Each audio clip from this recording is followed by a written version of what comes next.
Item ಯಾವುದೇ ಇರಲಿ try ಮಾಡಿ ಆಚಿ ಚಿಕನ್ ಮಸಾಲಾ. ಆಚಿ ಚಿಕನ್ ಮಸಾಲಾ.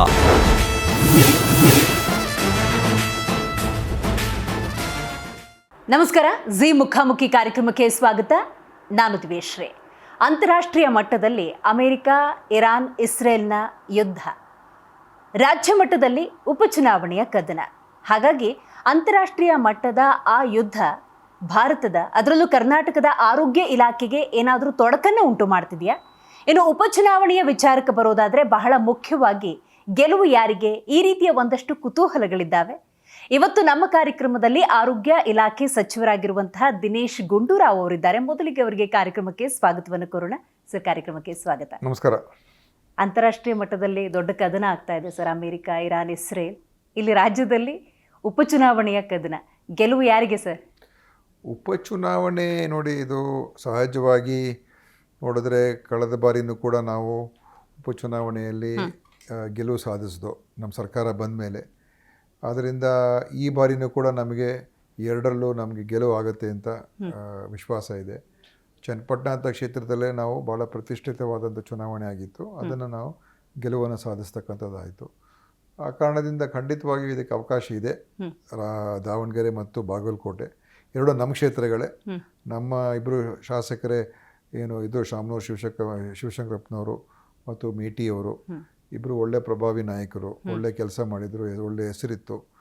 ಅದರಿಂದ ಎರಡು ಕಾಂಗ್ರೆಸ್ಗೆ ಒಂದು ರೀತಿ ಅನುಕೂಲ ಇರುವಂಥದ್ದು. ಮತ್ತು ನಮ್ಮ ಸರ್ಕಾರದ ಕೆಲಸ ಕಳೆದ 3 ವರ್ಷ ಹೆಚ್ಚು ಕಡಿಮೆ ಈಗ ಆಗ್ತಾಯಿದೆ. ರಾಜ್ಯದ ಒಂದು ಅಭಿವೃದ್ಧಿ ಮತ್ತು ರಾಜ್ಯದ ಒಳ್ಳೆ ಕೆಲಸಗಳಾಗ್ತಾ ಇರುವಂಥದ್ರಲ್ಲಿ ನೋಡಿ ಖಂಡಿತ ನಾವು ಎರಡರಲ್ಲೂ ಗೆಲ್ತೀವಿ. ಓಕೆ, ಬಾಗಲಕೋಟೆ ಕ್ಷೇತ್ರಕ್ಕೆ ಮೊದಲನೇದಾಗಿ ಬರೋದಾದರೆ ಸರ್, ಅಲ್ಲಿ ವೀರಣ್ಣ ಚರಂತಿಮಠ ಅವರು ಆ ಹಿಂದೆ ಮಾಡಿದಂತಹ ಕೆಲಸಗಳು ಈ ಸಲ ಕೈ ಹಿಡಿಯುತ್ತೆ ಅನ್ನುವಂಥ ವಿಶ್ವಾಸದಲ್ಲಿ BJP ಇದೆ. ಇನ್ನು ದಾವಣಗೆರೆ ದಕ್ಷಿಣ ಕ್ಷೇತ್ರಕ್ಕೆ ಬರೋದಾದರೆ ಅಲ್ಲಿ ಅಲ್ಪಸಂಖ್ಯಾತರು ಟಿಕೆಟನ್ನು ಕಾಂಗ್ರೆಸ್ಸಲ್ಲಿ ಕೇಳಿದ್ರು, ಅದನ್ನು ಕಾಂಗ್ರೆಸ್ ಒಪ್ಕೊಳ್ಳಿಲ್ಲ. ಹಾಗಾಗಿ ಆ ಮತಗಳು ಕೂಡ ನಮ್ಮ ಪಾಲಿಗೆ ಅಂತ ಹೇಳಿ BJP ಬಹಳ ವಿಶ್ವಾಸದಲ್ಲಿದೆ. ನೋಡಿ, ಎಲ್ಲರೂ ಲೆಕ್ಕಾಚಾರಗಳು ಮಾಡ್ತಾರೆ, ಚುನಾವಣೆ ಇದ್ದಾಗ ಎಲ್ಲ ಥರ ಲೆಕ್ಕಾಚಾರಗಳಾಗುತ್ತೆ. ಆದರೆ ಇವತ್ತು ಹಿಂದೆ ಮೇಟಿಯವರು ಗೆದ್ದಿದ್ರು, ಶಾಮನೂರವರು ಕೂಡ ಗೆದ್ದಿದ್ರು. ಮತ್ತು ನಮಗೆ ಈ ಸಲ ಅವರ ಒಳ್ಳೆಯ ಹೆಸರುಗಳಿದೆ, ಅವ್ರು ಮಾಡಿರತಕ್ಕಂಥ ಕೆಲಸದ ಬಗ್ಗೆ ಒಳ್ಳೆ ಅಭಿಪ್ರಾಯ ಇದೆ, ಮತ್ತು ನಮ್ಮ ಸರ್ಕಾರದ ಒಳ್ಳೆ ಅಭಿಪ್ರಾಯ ಇದೆ. ಆದ್ದರಿಂದ ಅವರು ಏನೇ ಹೇಳಿದ್ರು, ಈಗ ದಾವಣಗೆರೆಯಲ್ಲಿ ಅಲ್ಪಸಂಖ್ಯಾತರಿಗೆ BJPಯವರು ಅವರ ಒಂದು ಧೋರಣೆ ಏನು ಅಂತ ಎಲ್ರಿಗೂ ಗೊತ್ತಿದೆ. ಮತ್ತು ಅಲ್ಪಸಂಖ್ಯಾತರಂತಲ್ಲ, ನಾವು ಎಲ್ಲರೂ ಪರ ಇರುವಂಥದ್ದು ನಮ್ಮ ಸರ್ಕಾರ. ಅದರಲ್ಲಿ ಅಲ್ಪಸಂಖ್ಯಾತರು ಕೂಡ ಸೇರಿಸ್ಕೊಳ್ತೀವಿ ನಾವು. ಅದರಿಂದ ಯಾವುದೇ ಒಂದು ರಾಜಕೀಯ ಪ್ರಾತಿನಿಧ್ಯ ಇರ್ಬೋದು. ಈಗ MLCಗಳು ಮಾಡಿದ್ದೇವೆ, MP ಗಳು, ರಾಜ್ಯಸಭೆ MP ಗಳನ್ನ ಮಾಡಿದ್ದೇವೆ, ಅನೇಕ ಜನ ಶಾಸಕರುಗಳಿದ್ದಾರೆ, ಸಚಿವರುಗಳೆಲ್ಲ ಇದ್ದಾರೆ, ಬೇರೆ ಬೇರೆ ನಿಗಮ ಮಂಡಳಿಗಳಿಗೆಲ್ಲ ಅವ್ರನ್ನ ತೊಗೊಂಡಿದ್ದೀವಿ. ಅಂದರೆ ನಾವು ಎಲ್ಲರನ್ನೂ ಕೂಡ ತೊಗೊಂಡು ಹೋಗ್ತೀವಿ, ಅಲ್ಪಸಂಖ್ಯಾತರು, ಬಹುಸಂಖ್ಯಾತರು, ಎಲ್ಲ ವರ್ಗ ಜಾತಿ. ಅದರಿಂದ ಅವ್ರು ನಮ್ಮ ಜೊತೆಯಲ್ಲಿ ಬರ್ತಾರೆ. BJPಯವರು ಕೋಮುವಾದ ಮತ್ತು ಅವರ ಒಂದು ಧ್ರುವೀಕರಣ ರಾಜಕಾರಣ ನಾವಂತೂ ಮಾಡೋಕ್ಕೆ ಹೋಗಲ್ಲ.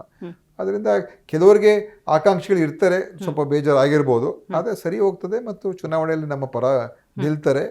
ಎಲ್ಲರೂ ಕೂಡ ನಿಲ್ಲುವಂಥ ಅವಕಾಶ ಇದೆ. ಕೆಲವೊಂದು ಟೀಕೆ ಟಿಪ್ಪಣಿಗಳು ಬರ್ತಾನೆ ಇರ್ತವೆ ಸರ್. ಇಡೀ ಕ್ಯಾಬಿನೆಟ್ ಚುನಾವಣಾ ಪ್ರಚಾರದಲ್ಲಿ ಭಾಗಿಯಾಗ್ತಿದೆ, ಹಾಗಾಗಿ ಸೋಲಿನ ಭೀತಿ ಕಾಂಗ್ರೆಸ್ಗೆ ಈ ಉಪಚುನಾವಣೆಯಲ್ಲಿ ಅಂತ. ನೋಡಿ, ಎಲ್ಲ ಇಡೀ ಕ್ಯಾಬಿನೆಟ್ ಅಲ್ಲ, ಯಾಕೆಂದರೆ ನಾನು ಪುದುಚೇರಿಯಲ್ಲಿ ಉಸ್ತುವಾರಿಯಾಗಿದ್ದೇನೆ, ಅನೇಕ ಜನ ಕೇರಳಗೆ ಕಳಿಸಿದ್ದಾರೆ, ಕೆಲವರಿಗೆಲ್ಲ ಈ ಥರ ಬೇರೆ ಬೇರೆ ತಮಿಳುನಾಡಿಗೆ ಕೆಲವನ್ನೆಲ್ಲ ಅಲ್ಲಿಗೆ ಕಳಿಸಿದ್ದಾರೆ. ಅದು ಒಂದು ಕಡೆ. ಎರಡನೇದು, ಉಪಚುನಾವಣೆ ಯಾವಾಗ ಕೂಡ ಒಂದು ಪ್ರತಿಷ್ಠೆಯ ರೀತಿಯಾಗಿ ನಡೀತದೆ. ಈಗ BJPಯವರು ಕೂಡ ಅವ್ರ ಇಡೀ ಎಲ್ಲ ಮುಖಂಡರುಗಳು ಅವರು ಕೂಡ ಎಲ್ಲ ಕಡೆ ಕೂತ್ಕೊಂಡಿದ್ದಾರೆ. ಈಗ ನಮ್ಮ ಸಚಿವರು ಕೂಡ ಅವರು ಕಾರ್ಯಕರ್ತರೆ, ಪಕ್ಷದ ಕೆಲಸ ನಮ್ಗೆಲ್ರಿಗೂ ಆದ್ಯತೆ.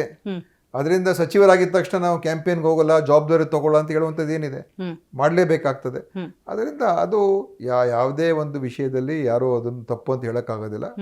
ಪಕ್ಷದ ಸಂಘಟನೆ ಮಾಡುವಂಥದ್ದು, ಪಕ್ಷದ ಪರ ಕೆಲಸ ಮಾಡುವಂಥದ್ದು ಶಾಸಕರೇ ಇರ್ಬೋದು, ಸಚಿವರುಗಳೇ ಇರ್ಬೋದು, ಅವರು ಕೂಡ ಅಷ್ಟೇ ಜವಾಬ್ದಾರಿ ಇರ್ತದೆ ಕಾರ್ಯಕರ್ತರ ಜೊತೆಯಲ್ಲೂ ಮಾಡ್ತಾ ಇದ್ದಾರೆ. ಇದು ಏನು ಟೀಕೆ, ಇದಕ್ಕೇನು ನಾವು ಹೆಚ್ಚು ಮಹತ್ವ ಕೊಡಬೇಕಾಗಿಲ್ಲ. ದಾವಣಗೆರೆ ಕ್ಷೇತ್ರದ ಬಗ್ಗೆ ಸ್ವಲ್ಪ ಕುತೂಹಲ ಇರೋದ್ರಿಂದಾಗಿ ಮತ್ತು ಅದೇ ಕ್ಷೇತ್ರದ ಬಗ್ಗೆ ಮಾತಾಡ್ತಾ ಇದ್ದೀನಿ. ಅಲ್ಲೊಂದಷ್ಟು ಮುಸ್ಲಿಂ ಸ್ಥಳೀಯ ಮಟ್ಟದ ನಾಯಕರು BJPಗೆ ಸೇರ್ಪಡೆಯಾಗಿದ್ದಾರೆ. ಕಾಂಗ್ರೆಸ್ ನಮ್ಮನ್ನು ಬಳಕೆ ಮಾಡ್ಕೊಳ್ತಾ ಇದೆ, ಆದರೆ ಯಾವುದೇ ಗುರುತರವಾದಂತಹ ಜವಾಬ್ದಾರಿಯನ್ನು ಕೊಟ್ಟಿಲ್ಲ ಅನ್ನುವಂತಹ ಅಸಮಾಧಾನ ಇದೆ. ಹಾಗಾಗಿ ಆ ಭಾಗದ ಅಲ್ಪಸಂಖ್ಯಾತರು ಮತ ಹಾಕ ಗೊಂದಲದಲ್ಲಿದ್ದಾರೆ ಅನ್ನುವಂಥ ಮಾತಿದೆ ಸರ್. ನೋಡಿ, BJP ಅವರು ಏನಾದರೂ ಅಲ್ಪಸಂಖ್ಯಾತರಿಗೆ ಮಾನ್ಯತೆ ಕೊಟ್ಟಿದ್ದಾರಾ, ಏನಾದರೂ ಅವ್ರಿಗೆ ಸ್ಥಾನಮಾನ ಕೊಟ್ಟಿದ್ದಾರಾ, ಅವ್ರ ಬಗ್ಗೆ ಏನಾದರೂ ಒಂದು ಒಳ್ಳೆ ಮಾತಾಡ್ತಾರೆ, ಅವರ ರಾಜಕಾರಣ ಮಾಡೋದೆಲ್ಲ ಅವ್ರ ಮೇಲೆ ದ್ವೇಷವನ್ನು ಮಾಡೋದಕ್ಕೆ ಒಂದು ರೀತಿ ಅವರನ್ನು ಟಾರ್ಗೆಟ್ ಮಾಡ್ಕೊಂಡು ಮಾಡ್ತಾರೆ BJP ಅವರು. ಕಾಂಗ್ರೆಸ್ನಲ್ಲಿ ನಾವು ಎಲ್ರಿಗೂ ಅವಕಾಶ ಕೊಡಬೇಕು, ಅಲ್ಪಸಂಖ್ಯಾತರು ಕೂಡ ನಮಗೆ ಬೇಕು, ದಲಿತರು ಬೇಕು, ಮುಂದೆ ಇರುವಂಥ ಜನನೂ ಬೇಕು, ಹಿಂದುಳಿದವರು ಬೇಕು. ಅದರಿಂದ ನಾವು ಎಲ್ಲರನ್ನೂ ಸೇರಿಸ್ಕೊಂಡು ಹೋಗುವಂಥ ಪ್ರಯತ್ನ ಮಾಡ್ತೀವಿ. ಅಲ್ಪಸಂಖ್ಯಾತರಿಗೆ ಎಷ್ಟೋ ಕಡೆ ಟಿಕೆಟ್ ಕೊಟ್ಟಿದ್ದೇವೆ, ಈಗಾಗಲೇ ಹೇಳಿದ್ನಲ್ಲ ನಾನು, ಎಲ್ಲ ಮಾಡಿದ್ದೀವಿ. ಸೊ ಯಾರೋ ಕೆಲವರು ವೈಯಕ್ತಿಕ ಆಕಾಂಕ್ಷಿಗಳು ಸ್ವಲ್ಪ ಜನ ಆ ಥರ ಇರ್ಬೋದು. ಬಟ್ ನೀವು ಓವರ್ ಆಲ್ ನೋಡಿದ್ರೆ ಮತದಾರರ ಮಧ್ಯದಲ್ಲಿ ಅವ್ರಿಗೆ ಖಂಡಿತವಾಗಿಯೂ ಇದು ದೊಡ್ಡ ಸಮಸ್ಯೆ ಆಗೋದಿಲ್ಲ. ಅವರು ನಮ್ಮ ಜೊತೆಯಲ್ಲಿ, ಅದರಲ್ಲೂ ಅಲ್ಪಸಂಖ್ಯಾತರು, ದಲಿತ ವರ್ಗ ಮತ್ತು ಹಿಂದುಳಿದ ವರ್ಗ, ಅವರು ಮುಖ್ಯವಾಗಿ ಯಾವಾಗಲೂ, ಯಾಕಂದರೆ ನಮ್ಮ ಯೋಜನೆಗಳು, ನಮ್ಮ ಕಾರ್ಯಕ್ರಮಗಳೆಲ್ಲ ಅವ್ರಿಗೆ ಹೆಚ್ಚು ಅನುಕೂಲ ಆಗುವಂಥದ್ದಿದೆ. ಮತ್ತು ಬೇರೆ ವರ್ಗದವರು ಕೂಡ, ಈಗ ವೀರಶೈವರು, ಲಿಂಗಾಯತರು ಎಲ್ಲ ಇದರಲ್ಲಿ, ಬೇರೆ ಬ್ರಾಹ್ಮಣರು ಇದ್ದಾರೆ. ಈಗ ನಮ್ಮ ಸರ್ಕಾರ ಬಂದಮೇಲೆ ಬ್ರಾಹ್ಮಣರ ಅಭಿವೃದ್ಧಿ ಮಂಡಳಿಯಲ್ಲಿ ನಾವು ಮಾಡಿರುವಂಥ ಕೆಲಸ ನೀವು BJP ವಿರುದ್ಧ ಹೋಲಿಕೆ ಮಾಡಿದ್ರೆ ನಾವು ಅವ್ರಿಗಿಂತ 2ರಷ್ಟು ಕೆಲಸ ಮಾಡಿದ್ದೀವಿ. ಅನೇಕ ಜನರು ಸಾಲ ಕೊಡುವಂಥದ್ದು ಇರ್ಬೋದು, ಬ್ರಾಹ್ಮಣರಿಗೆ ಕಾರ್ಯಕ್ರಮಗಳು ಕೊಟ್ಟಿರುವಂಥದ್ದು ಇರ್ಬೋದು, ಅರ್ಚಕರಿಗೆ ಕೊಟ್ಟಿರುವಂಥ ಕಾರ್ಯಕ್ರಮ ಇರ್ಬೋದು, ನಾವು BJPಗಿಂತ ಜಾಸ್ತಿನೇ ಮಾಡಿದ್ದೀವಿ. ಸೊ ನಮ್ಮಲ್ಲಿ ಯಾವ ಭೇದ ಭಾವ ಇಲ್ಲ. ಅವ್ರ ಟ್ರ್ಯಾಕ್ ರೆಕಾರ್ಡ್ ನೋಡಿ, ಯಡಿಯೂರಪ್ಪನವ್ರು ಇದ್ದಾಗ ಮತ್ತು ಅದಾದ್ಮೇಲೆ ಬೊಮ್ಮಾಯಿಯವರಿದ್ದಾಗ ಅವರು ಏನು ಬ್ರಾಹ್ಮಣ ಅಭಿವೃದ್ಧಿ ಮಂಡಳಿಗೆ ದುಡ್ಡು ಕೊಡಬೇಕಾಗಿತ್ತು, ಅವ್ರು ಎಷ್ಟು ಕೊಟ್ಟರು, ನಾವೆಷ್ಟು ಕೊಟ್ಟು, ನಾವು ದುಪ್ಪಟ್ಟು ಕೊಟ್ಟಿದ್ದೇವೆ. ಸೊ ಮತ್ತು ಪೂರ್ತಿ ಖರ್ಚು ಮಾಡಿದ್ದೇವೆ. ಅದರಿಂದ ಇದು ಈ ಜಾತಿ ಬರೀ ಇವರು ಇದ್ರ ಮೇಲೆ ಲೆಕ್ಕಾಚಾರ ಮಾಡ್ಕೊಂಡು ಹೋದ್ರೆ ಆಗೋದಿಲ್ಲ. ಖಂಡಿತ ಸರ್. ಇನ್ನು ಅಂತಾರಾಷ್ಟ್ರೀಯ ಮಟ್ಟದಲ್ಲಿ ಸರ್ ಯುದ್ಧಗಳಾಗ್ತಾ ಇದೆ. ಗ್ಯಾಸ್ ಸಿಲಿಂಡರ್ ಇರ್ಬೋದು, ಪೆಟ್ರೋಲ್ ಡೀಸೆಲ್ ಇರ್ಬೋದು, ಅದರ ಪೂರೈಕೆಗೆ ಬಹಳಷ್ಟು ಸಮಸ್ಯೆ ಆಗ್ತಾ ಇದೆ. ಸಾಲುಗಟ್ಲಿ ಆಟೋ ಚಾಲಕರೆಲ್ಲ ನಿಂತ್ಕೊಂಡ್ಬಿಟ್ಟಿದ್ದಾರೆ ಗ್ಯಾಸ್ ಸಿಲಿಂಡರ್ಗಾಗಿ. ಆರೋಗ್ಯ ಇಲಾಖೆ ಮೇಲೆ ಏನಾದರೂ ಪರಿಣಾಮ ಬೀರಿದೆಯಾ ನೋಡಿ? ಎಲ್ಲ ವ್ಯವಸ್ಥೆ ಇದರಲ್ಲಿ ಪರಿಣಾಮ ಬೀರ್ತಾ ಇದೆ. ಈಗ ನೀವು ಹೇಳ್ದಂಗೆ ಇವತ್ತು ಸೇವಾ ಕ್ಷೇತ್ರ, ಹೋಟೆಲ್ಗಳು, ರೆಸ್ಟೋರೆಂಟ್ಗಳು, ಬೀದಿ ವ್ಯಾಪಾರಿಗಳು, ಅವರು ಕೂಡ ಇವತ್ತಿನ ದಿವಸ ಅಡುಗೆ ಮತ್ತು ಆಹಾರ ಸೇವೆ ಕೊಡೋಕ್ಕಾಗ್ತಾ ಇಲ್ಲ. ನನಗೆ ಇವತ್ತು ಬೆಳಗ್ಗೆ ಒಬ್ಬರು ಸಿಕ್ಕಿದ್ರು, ಏನು ಅವರು ಈ ಫ್ಲವರ್ ಮೇಲ್ಗಳೆಲ್ಲ ಇಟ್ಕೊಂಡಿದ್ದಾರೆ. ಅವ್ರು ಕೋವಿಡಲ್ಲಿ ಯಾವ ಥರ ಪರಿಸ್ಥಿತಿ ಇತ್ತು, ಆ ಪರಿಸ್ಥಿತಿ ಹತ್ರ ನಾವು ಹೋಗ್ತಾ ಇದ್ದೀವಿ. ಅಂದರೆ ಅಷ್ಟು ವ್ಯಾಪಾರ ಬಿದೋಗಿದೆ, ಅಷ್ಟು ಅವರ ಸೇಲ್ಸ್ ಕಮ್ಮಿ ಆಗೋಗಿದೆ. ಯಾಕಂದರೆ ಗ್ಯಾಸ್ ಸಿಗ್ತಾ ಇಲ್ಲ, ಹೆಚ್ಚು ಬಳಕೆ ಆಗ್ತಾ ಇಲ್ಲ, ಅವ್ರಿಗೆ ಮಾರಾಟ ಕಮ್ಮಿ ಆಗೋಗಿದೆ. 50% ಇಳಿದ್ಬಿಟ್ಟಿದೆ ಅಂತ ಹೇಳ್ತಾ ಇದ್ದಾರೆ. ಸೊ ಕೋವಿಡಿನ 50% ಥರ ಈ ಸಲ ಆಗಿದೆ ಅಂತ ಹೇಳ್ತಾ ಇದ್ದಾರೆ. ಮತ್ತು ಔಷಧಿಗಳಲ್ಲೂ ಕೂಡ ಈಗ ನಮಗೀಗ ನಮ್ಮ ಇಲಾಖೆಯಲ್ಲೂ ಕೂಡ ಈಗ ನಾವು ಟೆಂಡರ್ಗಳೆಲ್ಲ ಸುಮಾರು ಕರೆದಿದ್ದೇವೆ ಔಷಧಿ ಖರೀದಿಗೆ. ಅದೆಲ್ಲ ಈಗ ಬಹಳಷ್ಟು ವಿಳಂಬ ಆಗ್ತಾ ಇದೆ. ಯಾಕಂದರೆ ಕೆಲವು ಇಂಪೋರ್ಟ್ ಆಗುವಂಥ ಔಷಧಿಗಳು ಅದು ನಮಗೆ ಬರೋಕ್ಕಾಗ್ತಾ ಇಲ್ಲ, ಯಾಕಂದರೆ ಶಿಪ್ಪಿಂಗ್ ಆಗ್ತಾ ಇಲ್ಲ. ಎರಡನೇದು, ಕೆಲವು ಔಷಧಿ ತಯಾರು ಮಾಡ್ತಕ್ಕಂಥವ್ರಿಗೆ ಅವ್ರಿಗೆ ಇದು ಬೇಕಾಗ್ತದೆ, ಇಂಗ್ರೀಡಿಯೆಂಟ್ಸು, ಆ ಔಷಧಿಗೆ ಬೇಕಾಗಿರುವಂಥ ಕೆಮಿಕಲ್ಸು, ಅದು ಕೂಡ ತಯಾರಕರಿಗೆ ಕೂಡ ಸ್ವಲ್ಪ ಸಮಸ್ಯೆ ಆಗ್ತಾ ಇದೆ. ಬಹಳಷ್ಟು ಔಷಧಿಗಳಲ್ಲಿ ನಮಗೆ ಸಪ್ಲೈ ಆಗೋದ್ರಲ್ಲಿ ಈಗ ತಡ ಮಾಡ್ತಾ ಇದ್ದಾರೆ. ನಮಗೆ ಸ್ಟಾಕ್ ಇದೆ ಸರ್, ನಮ್ಮ ಸ್ಟಾಕ್ ಇದೆ, ನಾವು ಬೇರೆ ಕಡೆಯಿಂದ ಖರೀದಿ ಮಾಡಬೇಕಾಗ್ಬೋದು, ಅದೆಲ್ಲ ಇದೆ. ಆದರೆ ನಮ್ಮ ಟೆಂಡರ್ ಅಲ್ಲಿ ಈಗ ನಮ್ಗೀಗ ನಮ್ಗೆ ಸಮಯ ಬೇಕು, ಈಗ ನಾವು ಮಾಡೋಕ್ಕಾಗೋದಿಲ್ಲ, ಇನ್ನು ಸ್ವಲ್ಪ ಸಮಯ ಕೊಡಿ ಅಂತ ಹೇಳ್ತಾ ಇದ್ದಾರೆ. ಒಟ್ಟಾರೆ ಅದು ಸಮಸ್ಯೆ ಇದೆ. ಅಂದರೆ ಇವತ್ತು ದೇಶದ ಮುಂದೆ ಈ ಒಂದು ಯುದ್ಧ ಏನಾಗಿದೆ, ಅನಾವಶ್ಯಕವಾಗಿ ಅಮೆರಿಕ, ಇಸ್ರೇಲ್ ಸೇರಿ ಇವತ್ತು ಯುದ್ಧ ಮಾಡಿರೋದ್ರಿಂದ ಇದು ಕೇವಲ ಇರಾನ್ ಮೇಲೆ ಯುದ್ಧ ಆಗ್ತಾ ಇಲ್ಲ, ಇಡೀ ದೇಶಕ್ಕೆ, ಇಡೀ ವಿಶ್ವಕ್ಕೇನೆ ಸಮಸ್ಯೆ ಆಗೋಗಿದೆ. ನಮ್ಮ ಎಲ್ಲಾ ರಾಷ್ಟ್ರಗಳಿಗೂ ಸಮಸ್ಯೆ ಆಗೋಗಿದೆ, ಆರ್ಥಿಕ ವ್ಯವಸ್ಥೆಗೆ ಸಮಸ್ಯೆ ಆಗಿದೆ. ಇದು ದೊಡ್ಡ ಒಂದು ಇದು. ಮತ್ತೆ ನಮ್ಮ ದೇಶ ಇವತ್ತು ಇದರ ನಮ್ಮ ನಿಲುವೇನು, ಭಾರತ ದೇಶ, ನಮ್ಮ ಪ್ರಧಾನ ಮಂತ್ರಿಯವರು ಅವರು ಯಾವ ನಿಲುವು ತಗೊಂಡಿದ್ದಾರೆ, ವಿದೇಶಾಂಗ ನೀತಿಯನ್ನು ಕೂಡ ಇವತ್ತು ನಾವು ಇಡೀ ವಿಶ್ವ ಮಟ್ಟದಲ್ಲಿ ವಿಶ್ವ ಗುರು ಅಂತ ಹೇಳ್ಕೊಂಡಿದ್ದೇವೆ ಹೊರತು ನಮ್ಮನ್ನು ಯಾರು ಕೂಡ ಕಿಮ್ಮತ್ತೇ ಕೊಡ್ತಾ ಇಲ್ಲ. ಯಾಕಂದ್ರೆ ನಾವು ಯಾವುದೇ ಒಂದು ನಿಲುವೇ ತಗೊಂಡಿಲ್ಲ, ಯಾರ ಪರನೂ ಕೂಡ ನಿಂತಿಲ್ಲ, ಯಾರಿಗೆ ಅಥವಾ ನ್ಯಾಯಯುತವಾಗಿ ಏನಿದೆ ಅಂತ ನಮ್ಮ ದೇಶದ ಪ್ರಧಾನ ಮಂತ್ರಿ ಹೇಳೋಕ್ಕೂ ಆಗಿಲ್ಲ. ಅದೇ ಅಲ್ವಾ ಸರ್ ಅಲಿಪ್ತ ನೀತಿ ಅಂದ್ರೆ? ಇಲ್ಲ, ಅಲಿಪ್ತ ನೀತಿ ಅಂತ ಹೇಳಿದ್ರೆ ತಪ್ಪಾದಾಗ ಇದು ಸರಿ ಇಲ್ಲ ಅಂತ ಹೇಳಬೇಕು, ಅದು ಅಲಿಪ್ತತೆ. ನನಗೇನು ಬೇಡ, ಸುಮ್ಮನೆ ಇರ್ತೀನಿ. ಮತ್ತೆ ಇಸ್ರೇಲ್ US ಜೊತೆ ಎಲ್ಲೊಂದು ಕಡೆ ಇಸ್ರೇಲ್ ಜೊತೆ ಸಂಬಂಧ ಚೆನ್ನಾಗಿ ಇಟ್ಕೋಬೇಕು ನಾವು. ಈಗ ಇರಾನ್ ಮೇಲೆ ದಾಳಿ ಆದಾಗ, ಅವ್ರ ಮೇಲೆ ಇದು ಮಾಡಿದಾಗ ಒಂದು ಕಮೆಂಟ್ ಮಾಡಲಿಲ್ಲ ಪ್ರಧಾನಮಂತ್ರಿ. ಈಗ ನೋಡಿ, ಬೇರೆ ಬೇರೆ ರಾಷ್ಟ್ರಗಳೆಲ್ಲ ಇವತ್ತು ಇದರಲ್ಲಿ ಇನ್ವಾಲ್ವ್ ಆಗ್ತಾ ಇದ್ದಾರೆ. ಈಗ ಪಾಕಿಸ್ತಾನ ಇವತ್ತು ಮಧ್ಯಸ್ಥಿಕೆ ವಹಿಸ್ತಾ ಇದ್ದಾರೆ. ನಮ್ಮ ದೇಶ ಎಲ್ಲಿದೆ ಇದರಲ್ಲಿ? ಆದರೆ ರಿಯಾಕ್ಟ್ ಮಾಡಬೇಕು. ಅಂದರೆ ಯಾವುದು ಸರಿ ಇದೆ, ಯಾಕಂದ್ರೆ ನಮ್ಮ ದೇಶ ಮಾನವೀಯತೆಯ ಪರವಾಗಿ ಮತ್ತು ಒಂದು ಮನುಷ್ಯತ್ವದ ಪರವಾಗಿ ನಿಲ್ಲುವಂಥ ದೇಶ ನಮ್ಮದು. ನಾವು ಸುಮ್ಮನೆ ಇದ್ದಾಗ ನಮ್ಮ ಮೇಲೆ ನಂಬಿಕೆ ಏನಿರ್ತದೆ ಬೇರೆಯವ್ರಿಗೆ? ಇವರು ನಮ್ಮ ಭಾರತ ರಾಷ್ಟ್ರ ನಾವು ನಂಬಕ್ಕಾಗೋದಿಲ್ಲ ಅಂತ ಭಾವನೆ ಬರ್ತದಲ್ಲ ಸರ್. ಈಗ ರಷ್ಯಾ ಜೊತೆ ಉತ್ತಮವಾದಂತಹ ಬಾಂಧವ್ಯ ಇದೆ, ಇಸ್ರೇಲ್ ನಮಗೆ ಎಲ್ಲಿ ಅಮೆರಿಕ ನೀವು ರಷ್ಯಾ ತಗೊಳ್ಬೇಡಿ ಅಂತ ಹೇಳಿದಾಗ ನಿಲ್ಲಿಸ್ಬಿಟ್ರು. ಅಮೆರಿಕ ಎಲ್ಲಿವರೆಗೂ ತಗೊಳ್ಳಿ ಅಂತ ಹೇಳುವವರೆಗೂ ತಗೊಳ್ತಾ ಇರಲಿಲ್ಲ. ಯಾವಾಗ ಅಮೆರಿಕ ಹೇಳಿದ್ರು ನೀವು ರಷ್ಯಾದಿಂದ ಖರೀದಿ ಮಾಡಬಾರ್ದು, ಅವಾಗ ಖರೀದಿ ಮಾಡೋದು ಬಂದ್ ಮಾಡಿದ್ರು. ಆಮೇಲೆ ಒಂದ್ ದಿವಸ ಟ್ರಂಪ್ ಈ ಯುದ್ಧ ಆದ್ಮೇಲೆ ನೀವು ತಗೊಳ್ಳಿ ಅಂತ ಹೇಳಿ ಅಂತ ಹೇಳಿದ್ರು. ಆಮೇಲೆ ನಾವು ತಗೊಳಕ್ ಹೋಗಿದೀವಿ. ನಮ್ ಸ್ಟ್ಯಾಂಡ್ ಏನು, ಟ್ರಂಪ್ ನಮಗೆ ಹೇಳುವಂತ ಪರಿಸ್ಥಿತಿ ಆಯ್ತು, ನೀವು ರಷ್ಯಾದಿಂದ ತಗೊಳ್ಳಿ, ನೀವು ತಗೋಬೇಡಿ ಅಂತ ಅವರು ಇದ್ರ ಮೇಲೆ ಹೋಗುವಂತದ್ದಾಯ್ತು. ಅದು ಸರಿ ಇಲ್ಲ. ಈಗ ಇರಾನಿಂದ ತಗೊಳ್ಳಿ ಅಂತ ಟ್ರಂಪ್ ಹೇಳ್ತಾವ್ರೆ. ಸರ್, ಡೊನಾಲ್ಡ್ ಟ್ರಂಪ್ ಅವರ ಹೇಳಿಕೆಯ ಆಧಾರದಲ್ಲಿ ಇಂಥ ಟೀಕೆ ಟಿಪ್ಪಣಿಗಳು ಬರ್ತಾ ಇದ್ದಾವೆ. ಈ ಹಿಂದೆ ಒಂದ್ಸತಿ ಡೊನಾಲ್ಡ್ ಟ್ರಂಪ್ ಅವರು ಹೇಳಿದ್ರು, ಇಂಡಿಯನ್ಸ್ ಡ್ರಾಮಾ ಮಾಡ್ತಾರೆ, ನರೇಂದ್ರ ಮೋದಿ ಅವರ ರಾಜಕೀಯ ಭವಿಷ್ಯ ನನ್ನ ಕೈಲಿದೆ, ಈ ಥರದ್ದು ಒಂದಷ್ಟು ಹೇಳಿಕೆಗಳನ್ನು ಕೊಟ್ಟಾಗ ಸಹಜವಾಗಿ ಟೀಕೆ ಟಿಪ್ಪಣಿ ಬರುತ್ತೆ. ಅಟ್ ದ ಸೇಮ್ ಟೈಮ್ ರೀಸೆಂಟಾಗಿ ಒಂದು ಸ್ಟೇಟ್ಮೆಂಟ್ ಮಾಡ್ತಾರೆ, ನನ್ನ ಮತ್ತು ಪ್ರಧಾನಿ ನರೇಂದ್ರ ಮೋದಿ ಅವರು ಒಂದ್ಸತಿ ಏನಾದರೂ ಕೆಲಸವನ್ನು ಮಾಡೋದಕ್ಕೆ ಹೋಗಿದಾಗ ಅದನ್ನು ಕಂಪ್ಲೀಟ್ ಮಾಡ್ತೀವಿ, ಈ ಥರದ್ದೊಂದು ಸ್ಟೇಟ್ಮೆಂಟ್ನು ಕೊಡ್ತಾರೆ. ನೋಡಿ, ಇವರು ನರೇಂದ್ರ ಮೋದಿ ಅವರು ಟ್ರಂಪಿನ ಬಹಳ ಹತ್ತಿರ ಅಂತ ಹೇಳ್ಕೊಂಡು ತಿರುಗಾಡಿದ್ರು. ಟ್ರಂಪ್ ಮೋದಿ ಅಂತೆಲ್ಲ ಅವರಿಬ್ಬರು ಒಟ್ಟಿಗೆ ಎಲ್ಲ ಇದು ಮಾಡ್ಕೊಂಡಿದ್ರು. ಆದರೆ ಮೋದಿ ಅವ್ರದ್ದು ಇವತ್ತು ಅವರ ವೈಯಕ್ತಿಕ ಒಂದು ಪ್ರಚಾರ ಮತ್ತು ಜನಪ್ರಿಯತೆ ಹೆಚ್ಚಾಯ್ತೆ ಹೊರತು ದೇಶದ ಹಿತ ಏನು ಅಂತ ಅವರು ಅದ್ರ ಬಗ್ಗೆ ಯಾವ ಗಮನ ಕೊಡಬೇಕಾಗಿ ಅದ್ರ ಬಗ್ಗೆ ಗಮನ ಕೊಡ್ಲಿಲ್ಲ. ನಾನ್ ಜನಪ್ರಿಯ ಆಗ್ಬೇಕು, ನಾನ್ ಅಮೆರಿಕಾಗ ಹೋದ್ರೆ ಅಲ್ಲಿ ನನ್ ಪಾಪ್ಯುಲರ್ ಆಗಬೇಕು, ನಾನು ಆಸ್ಟ್ರೇಲಿಯಾಗ ಹೋದ್ರೆ ನನ್ ಪಾಪ್ಯುಲಾರಿಟಿ ಸಿಗಬೇಕು. ಅವರ ಈ ವಿದೇಶಾಂಗ ನೀತಿ ಅವರ ವೈಯಕ್ತಿಕ ಒಂದು ವ್ಯಕ್ತಿತ್ವದ ಬೆಳವಣಿಗೆಗೆ ಉಪಯೋಗಿಸ್ಕೊಂಡ್ರೆ ಹೊರತು ನಮ್ ದೇಶಕ್ಕೆ ಏನು ಅನುಕೂಲ? ಈಗ ಟ್ಯಾರಿಫ್, ಟ್ರಂಪ್ ಎಷ್ಟು ಟ್ಯಾರಿಫ್ ನಮ್ ದೇಶದ ಮೇಲೆ ಹಾಕಿದ್ರು, ಯಾವ ರೀತಿಯಾಗಿ ನಮ್ಮ ದೇಶ ಮತ್ತೆ ಇವ್ರ ಸ್ನೇಹ ಬಾಂಧವ್ಯ ಏನ್ ಮತ್ತೆ ಏನು? ಮತ್ತು ಇಂಡಿಯಾ ಪಾಕಿಸ್ತಾನ ಯುದ್ಧ ಆದಾಗ ಪಾಕಿಸ್ತಾನ ಹೊಗಳ್ತಾ ಕೂತ್ಕೊಂಡಿದ್ದಾರೆ ಟ್ರಂಪ್. ಇಂಡಿಯಾನ ಸುಮ್ಮನೆ ಯಾವುದೋ ಒಂದೊಂದ್ಸಲ ಸುಮ್ಮನೆ ಹೇಳ್ತಾರೆ, ಆದ್ರೆ ಟ್ರಂಪ್ ಪಾಕಿಸ್ತಾನಿನ ಪ್ರಧಾನಿ, ಪಾಕಿಸ್ತಾನಿನ ಚೀಫ್ ಬಹಳ ಒಳ್ಳೆಯವರು, ಅಮೆರಿಕ ಕರ್ಸ್ಕೊಂಡ್ರು. ಯುದ್ಧ ಆದ್ಮೇಲೆ ನಮ್ಮ ಮೇಲೆ ದಾಳಿ ಮಾಡಿದ್ಮೇಲೆ, ಪೆಹಲ್ಗಾಮ್ ಎಲ್ಲ ಆದ್ಮೇಲೆ ಅದೆಲ್ಲ ಸ್ವಲ್ಪ ನಡೀತಾರೆ, ನಾನೇ ನಿಲ್ಲಿಸ್ತೀನಿ ಅಂತ ಹೇಳ್ಕೊಟ್ರು. ನಮ್ಮವ್ರು ಯಾವತ್ತೂ ಒಂದ್ಸಲ ಹೇಳಿದ್ರ ಗಟ್ಟಿಯಾಗಿ ಪ್ರಧಾನಮಂತ್ರಿ?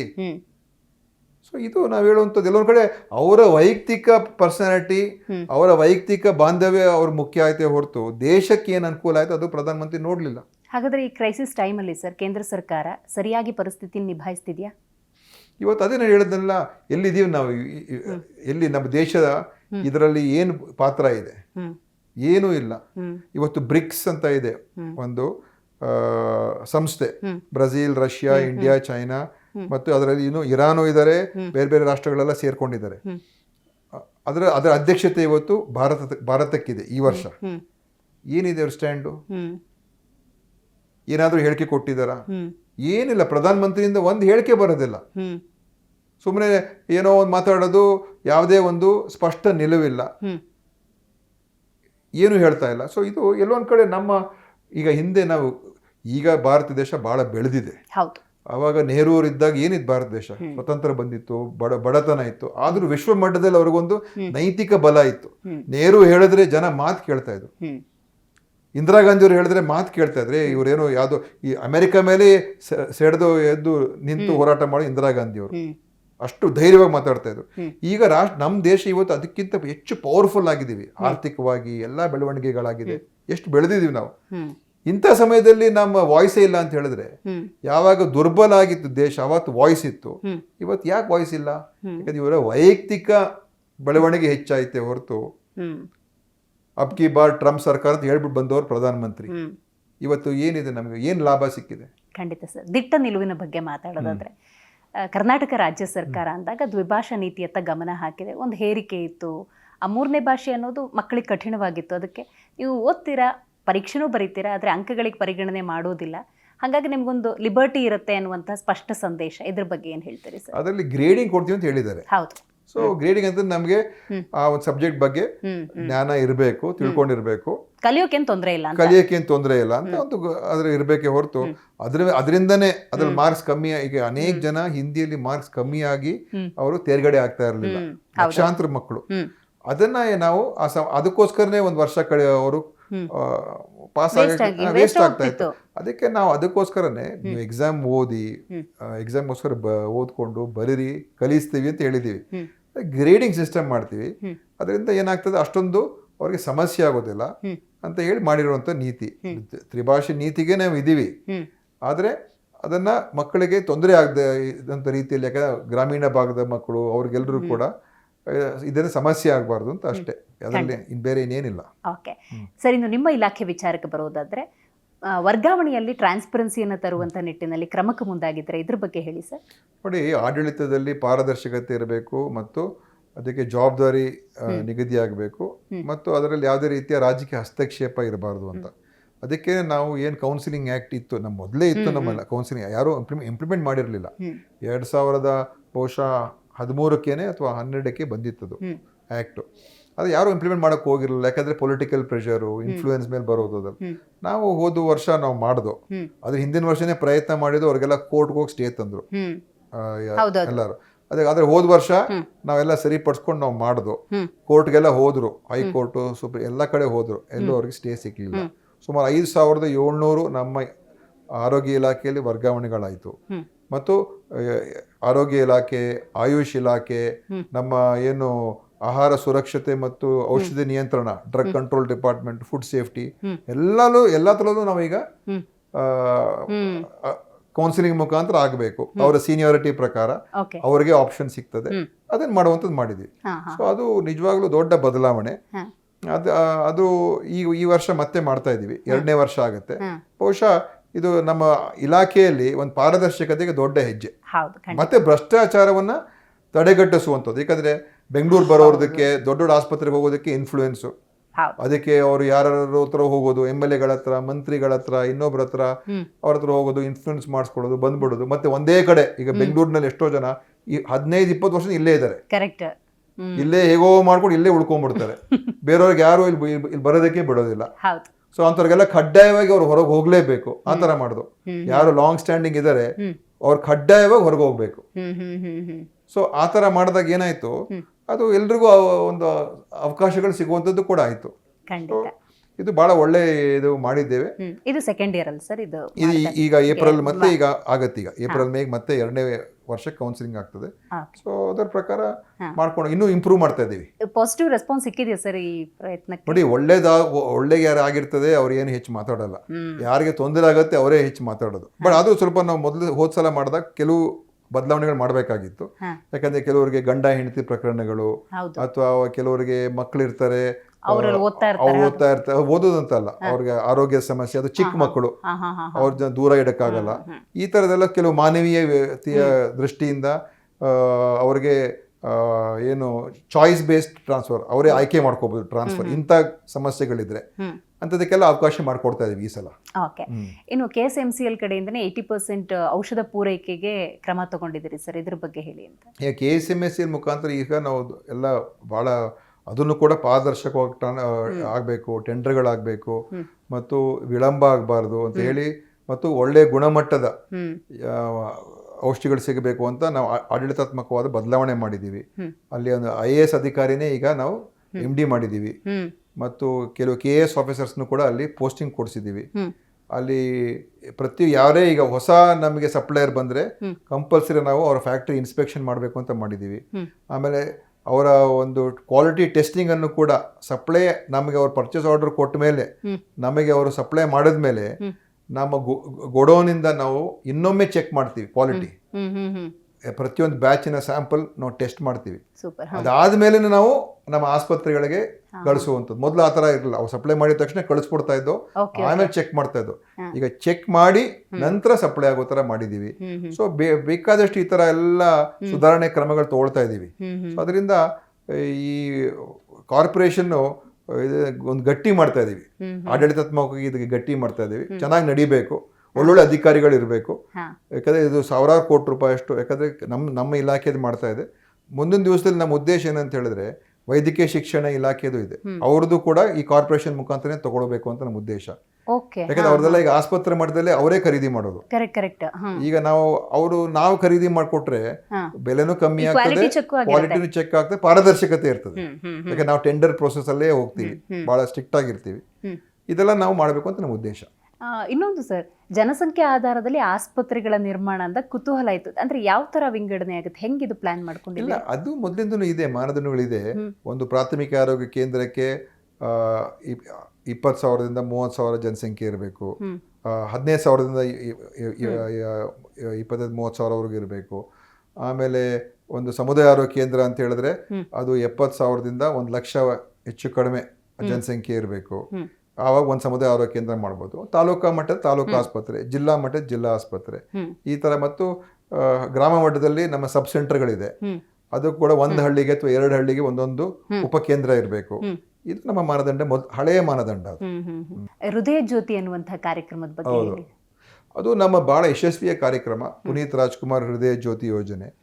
ಅದರಿಂದ ಏನಂತ ಹೇಳಿದ್ರೆ, ನಾವು ಯಾರ್ಯಾರಿಗೆ ಈ ಹೃದಯಘಾತ ಆಗುವಂಥ ಸನ್ನಿವೇಶ ಇದ್ದಾಗ ಅವರು ಗೊತ್ತಿರೋದಿಲ್ಲ, ಚೆಕಪ್ ಹೋಗ್ತಾರೆ, ಎದೆ ನೋವು ಅಂತ ಹೇಳ್ತಾರೆ, ಕಫ ಅಂತ ಹೇಳ್ತಾರೆ.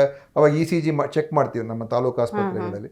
ಚೆಕ್ ಮಾಡಿದಾಗ ಕೆಲವರಿಗೆ ಈಗ AI ಮುಖಾಂತರ ಅದನ್ನು ನಾವು ಆ ಒಂದು ECGಯನ್ನು ಅದು ಆರ್ಟಿಫಿಷಿಯಲ್ ಇಂಟೆಲಿಜೆನ್ಸ್ ಸಿಸ್ಟಮ್ ಮಾಡಿದ್ವಿ. ಅದು ನಮ್ಮ ಬೆಂಗಳೂರಲ್ಲಿ ಇರುವಂಥ ಒಂದು ಸರ್ವರ್ಗೆ ಬರ್ತದೆ, ಅಲ್ಲಿ AI ಸ್ಕ್ಯಾನ್ ಮಾಡ್ತದೆ. ಇವ್ರಿಗೆ ಹೃದಯಘಾತ ಆಗುವಂಥ ಸನ್ನಿವೇಶ ಇದೆ ಅಂತ ಅದು ಹೇಳಿದಾಗ ಅವಾಗ ಕಾರ್ಡಿಯಾಲಜಿಸ್ಟ್ ರೆಫರ್ ಆಗುತ್ತೆ, ಅವ್ರು ಚೆಕ್ ಮಾಡ್ತಾರೆ. ಅವ್ರು ಚೆಕ್ ಮಾಡಿ ಹೌದಪ್ಪ ಇವ್ರಿಗೆ ಕ್ಲಾಟ್ ಆಗಿದೆ, ಏನಾಗುತ್ತೆ ಹೃದಯಘಾತ ಆಗುವಂಥದ್ದು ಬಹುತೇಕ ಕೆಲವು ಹೃದಯಘಾತಗಳು ಹೆಂಗಂತ ಹೇಳಿದ್ರೆ ಅದು ಬ್ಲಾಕ್ ಆಗಿರ್ತದೆ. ಆ ಕ್ಲಾಟ್ನ ನಾವು ಕರಗಿಸಿದ್ರೆ ಮತ್ತೆ ಬ್ಲಡ್ ಫ್ಲೋ ಆಗುತ್ತೆ, ಬದುಕ್ಬಿಡ್ತಾರೆ. ನಂತರ ಬೇಕಾದ್ರೆ ಆಮೇಲೆ ಚಿಕಿತ್ಸೆ ತಗೋಬಹುದು, ಸ್ಟೆಂಟ್ ಹಾಕೊಳ್ಳೋದಕ್ಕೋ ಇನ್ನೊಂದು. ಬಟ್ ಆ ಸಮಯಕ್ಕೆ ಆ ಕ್ಲಾಟ್ ಕರಗಬೇಕು, ತತ್ಕ್ಷಣದ ಟ್ರೀಟ್ಮೆಂಟ್, ಅವಾಗ ಬದುಕ್ತಾರೆ. ಇದು ಆ ಗೋಲ್ಡನ್ ಅವರ್ ಬಹಳ ಮುಖ್ಯ, ಆ ಫಸ್ಟ್ 2-3 ಅವರ್ಸ್ ಅಲ್ಲಿ. ಇದು ಅವರು ಆಸ್ಪತ್ರೆ ತಲುಪೋಷ್ಟಕ್ಕೆ ತೀರೋಗ್ತಾರೆ.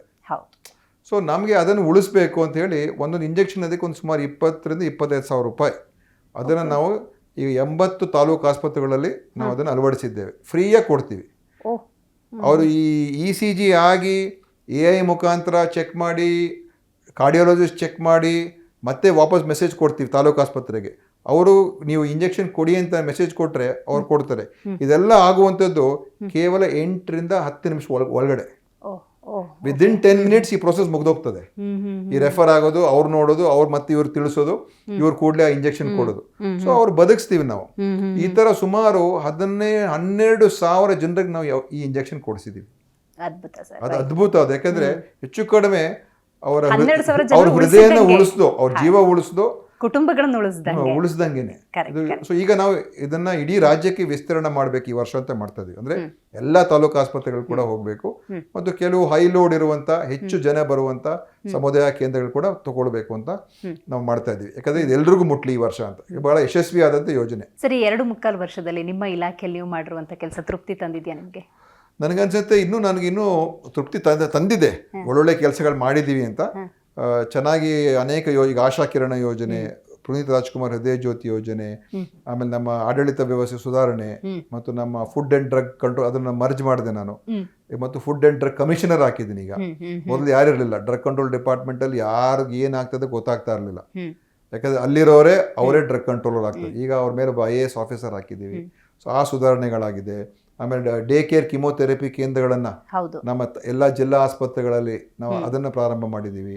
ಈಗ ಉಪಚುನಾವಣೆ ಇರೋದ್ರಿಂದಾಗಿ ಸರ್ ಸಂಪುಟದ ಬಗ್ಗೆ ಅಷ್ಟು ಚರ್ಚೆಗಳು ಆಗ್ತಾ ಇಲ್ಲ. ಒಂದ್ ಪಕ್ಷ ಏನಾದ್ರು ಮತ್ತೆ ಚರ್ಚೆ ಬಂತು ಅಂದ್ರೆ ಆರೋಗ್ಯ ಇಲಾಖೆಯಲ್ಲೇ ಮುಂದುವರಿಬೇಕು ಅಂತ ಬೇರೆ ಬೇಡಿಕೆ ಇದೆಯಾ?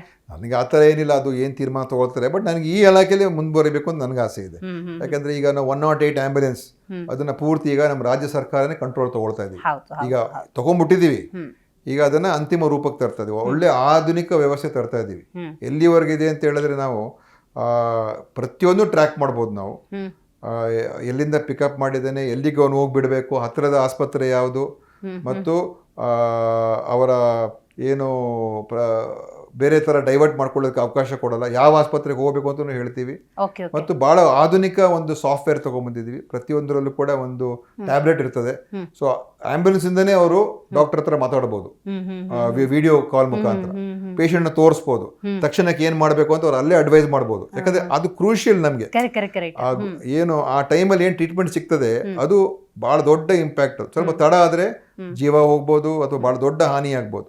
ಸೊ ಅದನ್ನ ನಾವು ಯಾವ ರೀತಿ ಎಮರ್ಜೆನ್ಸಿ ಕೇರ್, ತುರ್ತು ಕೇರ್ ಹೇಗೆ ಕೊಡ್ಬೋದು ಅಂತ ಅದ್ರ ಬಗ್ಗೆ ನಮ್ಮ ಬಹಳ ದೊಡ್ಡ ಬದಲಾವಣೆ ಮಾಡ್ತಾ ಇದೀವಿ. ರೈಟ್. ಇದ್ರ ಜೊತೆಗೆ ಸರ್ ಉಪಚುನಾವಣೆ ಇರೋದ್ರಿಂದಾಗಿ ಕರ್ನಾಟಕದಲ್ಲಿ ಮುಖ್ಯಮಂತ್ರಿ ಕುರ್ಚಿ ಚರ್ಚೆ ಕೂಡ ಕಡಿಮೆ ಆಗಿದೆ.